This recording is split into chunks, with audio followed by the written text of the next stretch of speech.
Halo semuanya, selamat datang di segmen analisa. Hari Senin kemarin, tanggal 15 April 2024, ada peristiwa yang sangat menyedihkan sekali terjadi di Palembang, Sumatera Selatan. Ada seorang ibu dan juga putrinya yang sama-sama ditemukan sudah tidak bernafas lagi dengan kondisi yang sangat mengenaskan. Dan di dalam rumah tersebut pun tidak ada kerusakan pintu ataupun juga jendela, atau bahkan ada barang-barang yang hilang sama sekali tidak ada di sana. Lantas siapakah pelakunya yang tega melakukan hal seperti itu? Ini adalah korbannya, ada dua orang. Pertama adalah Wasilah, usia 35 tahun, dan juga Farah Atika, 16 tahun. Lokasi kejadiannya berada di Jalan Tanjung Bubung Lorong Karya Baru, Kelurahan Bukit Baru, Kecamatan Ilir Barat, Palembang, Sumatera Selatan. Nah, pada hari Senin 15 April 2024 lalu itu, sang putri yang juga menjadi korban, Farah ini, nelpon ayahnya. Waktu itu dia bilang begini, ayahnya itu namanya Agung Kurniawan, usia 40 tahun. Saat itu ayahnya sedang pamitan keluar rumah untuk ngebenerin sepeda motornya.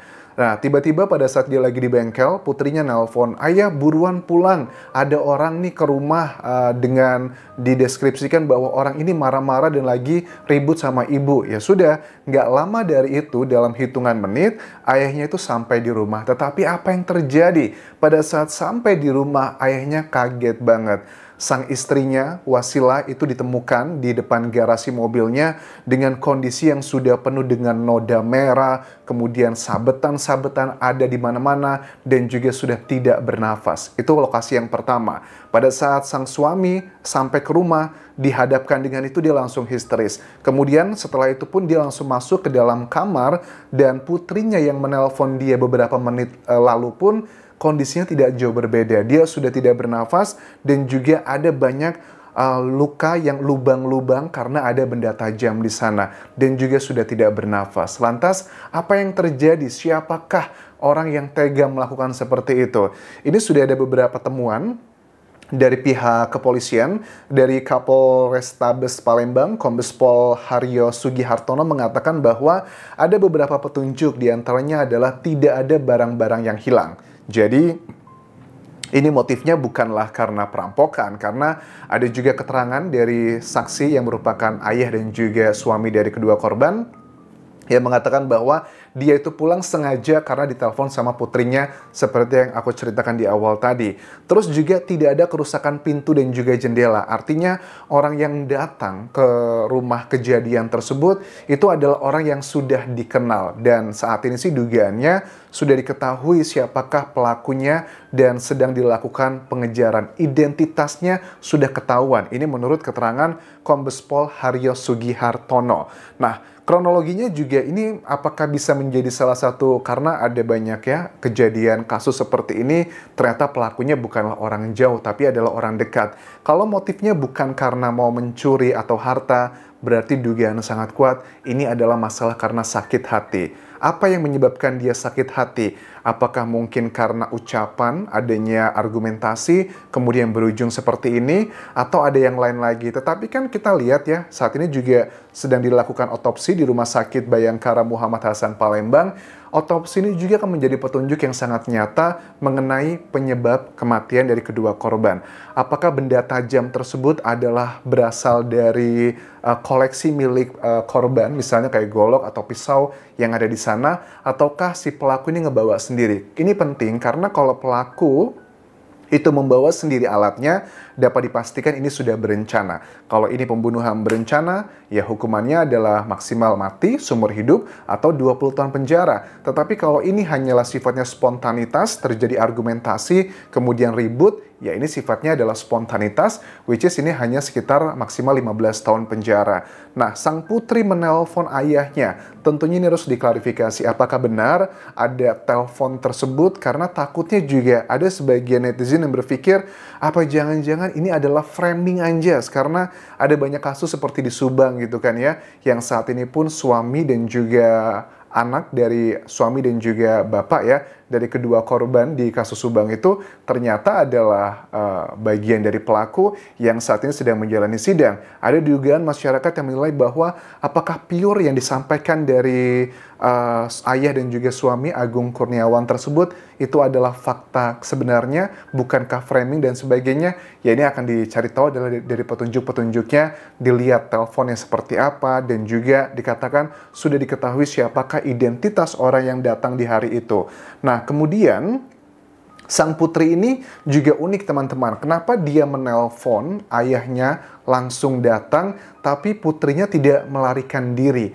Apakah keributan ini adalah sudah dugaan masyarakat bahwa sudah direncanakan ini karena memang ini dibuat framingnya ke sana. Terus hari Senin lalu itu adalah masih lebaran ke beberapa hari ya, 3 hari atau ke 4 hari ya.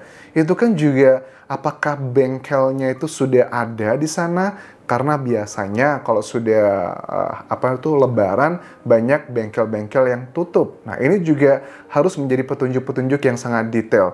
Mengenai sidik jari, aku yakin kalau dari ayahnya dan juga ayah dan juga suaminya itu juga pasti banyak ditemukan sidik jari di lokasi. Ya alasannya make sense karena kan memang dia tinggal di situ dan dia juga adalah orang pertama kali yang datang, yang ada potensi sangat kuat, dia yang megang-megang semuanya orang pertama kali datang. Tetapi yang bisa menjadi petunjuk sangat kuat sih menurut aku, pertama adalah handphonenya dari sang putri tersebut. Kita coba lihat nanti, apakah handphonenya itu dihilangkan mungkin dari pelaku, ataukah masih ada di lokasi kejadian. Ini harus segera diperiksa, karena jangan sampai nih ya, ini buat teman-teman ya, kalau untuk ngecek data yang dari handphone seperti itu, untuk ngecek percakapannya dan sebagainya, itu untuk beberapa hal ya, aku nggak mau terlalu detail, biasanya itu akan tersimpan di provider, itu maksimal adalah 90 hari. Artinya apa? Kalau dari pihak kepolisian pengen mendapatkan data-data yang berhubungan dengan digital,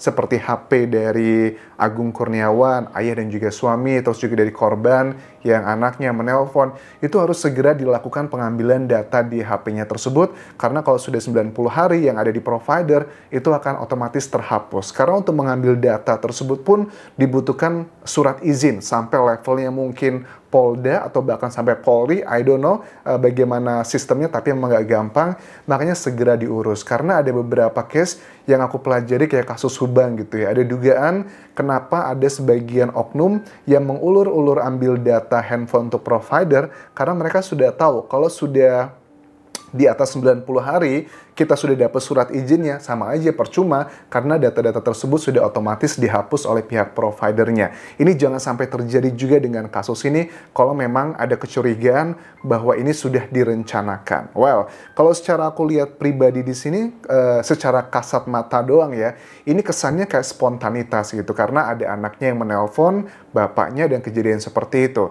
Tapi kan terlalu dini kalau dikatakan ini adalah spontanitas, karena dari pihak Kapolrestabes Palembang pun mengatakan sudah mengetahui identitas pelaku yang datang di hari tersebut, dan saat ini sedang dilakukan pengejaran, dan identitasnya ini dugaannya adalah orang yang berada di kawasan Palembang sendiri, yang di Kelurahan Bukit Baru, Ilir Barat Palembang, orang-orang yang sudah dikenal juga sama kedua korban. Make sense, karena kalau memang orang tersebut tidak dikenal, mana mungkin dong dibukakan pintunya. Karena kan aneh aja, kecuali kalau memang kamarnya tersebut dihancurkan atau bahkan ada beberapa hal yang rusak. Nah, ada sesuatu yang juga cukup unik adalah respon dari tetangga-tetangga di sini. Tetangga di sini mengatakan bahwa saya tuh nggak menyangka bahwa ini termasuk rumah yang mewah gitu di kampung. Karena kok bisa sampai kejadian seperti ini? Bagaimana kan rumahnya walaupun mewah tuh tetangga itu cukup deket ya, dan pada saat itu pun juga kondisinya lagi masa lebaran dan banyak orang. Kenapa kalau memang putrinya melihat ibunya dibegitukan, kenapa dia tidak teriak atau minta tolong keluar untuk melakukan hal seperti itu? Apakah sudah dikuasai terlebih dulu dengan orang tersebut? Tapi kalau memang dia sudah dikuasai, kan dia bisa nelpon bapaknya. Atau ada yang berpikir bahwa apakah ini adalah bagian framing rencana? Tentunya ini harus dilakukan pendalaman, tetapi sampai sekarang memang ini masih penuh dengan teka-teki, dan mudah-mudahan di lokasi TKP itu benar-benar steril, jangan sampai atas nama ketidaktahuan orang awam atau bahkan oknum-oknum ngerasa bahwa, oh maaf saya nggak tahu, tiba-tiba megang ini, megang itu, nanti lokasi TKP udah nggak virgin lagi. Itu adalah modus-modus yang kita pelajari dari kasus Subang gitu kan ya. Kasus Subang kan gitu kan ya, banyak orang masuk ke lokasi TKP dengan alasan ketidaktahuan, dan itu menyulitkan untuk melakukan penyidikan lebih dalam. Dan ini pun juga, walaupun identitas orang yang datang dugaannya adalah pelaku sudah diketahui, tapi kan masih belum ditangkap. Apakah dia peranannya hanya sebagai eksekutor aja, ataukah ada dalangnya, ataukah ini spontanitas atau berencana? Kalau aku menduga sangat kuat ini adalah berencana, teman-teman, karena dengan mulusnya waktu yang begitu cepat, dikatakan bahwa putrinya nelpon, nggak lama dari itu, dalam hitungan menit sudah datang lagi. Artinya kan dalam waktu beberapa menit dia melakukan hal seperti itu ke dua orang. Itu kan luar biasa cepat banget. Ibunya ditemukan di depan rumah, dekat garasi mobil, dan sang putri itu berada di dalam kamarnya dengan kondisi yang seperti itu. Dalam hitungan menit sudah bisa selesai seperti itu.